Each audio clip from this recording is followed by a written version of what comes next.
Hello friends, welcome to Adesh Academy. Friends, one of the very important topic of ethics, integrity and aptitude paper is the foundational values of civil servants. On this topic, almost every year, one or more questions are asked by just having a little variation of this particular topic. So today we are going to discuss one such question. And the question is as following.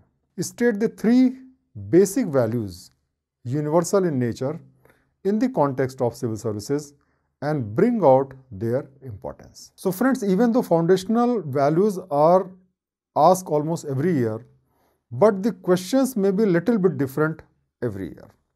So in this year, the values has been asked and you are to describe only three values.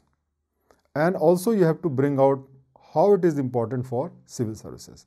So let us proceed to write the answer of this question. Friends, we have already learned about the different foundational values of civil servants.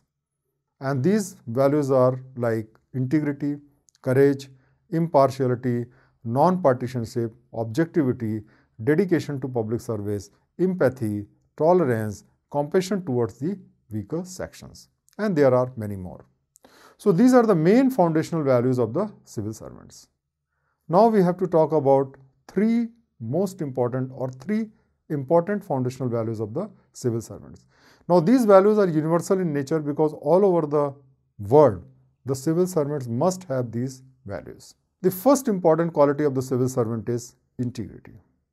A civil servant must have integrity. Now integrity means not only honesty, but also adherence to moral and ethical principles and soundness of moral character. So the important thing here is that it is not that you are honest at the workplace, but you should also be moral. You should follow all the ethical principles, moral principles in your professional as well as personal life. That is the meaning of integrity. Now, how the value of integrity is important for civil servant.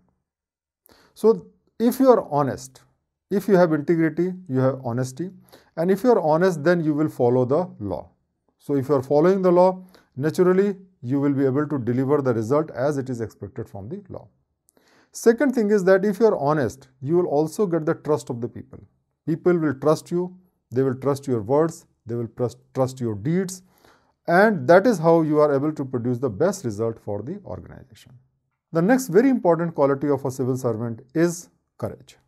You cannot deliver any performance unless you have courage. Courage helps a civil servant taking tough decisions against criminals, corrupt officers, politicians, and even against their own superiors.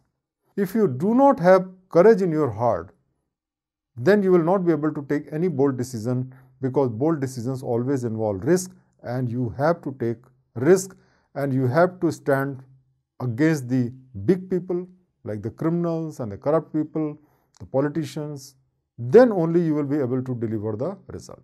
And so courage is very, very important quality for a civil servant.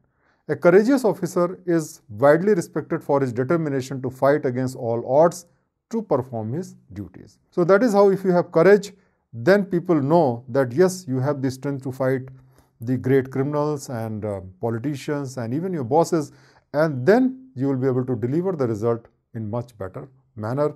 And without courage, all the ideals will not be able to yield to any result. The third important quality of the civil servant is objectivity.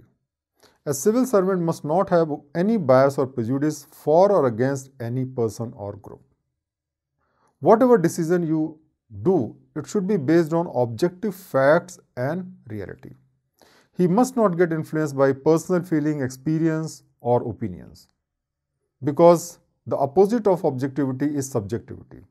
That means based on my own intuition, based on my own biases, I take the decision. And that can always go wrong. Plus, the major problem is that how I am going to convince about my intuition.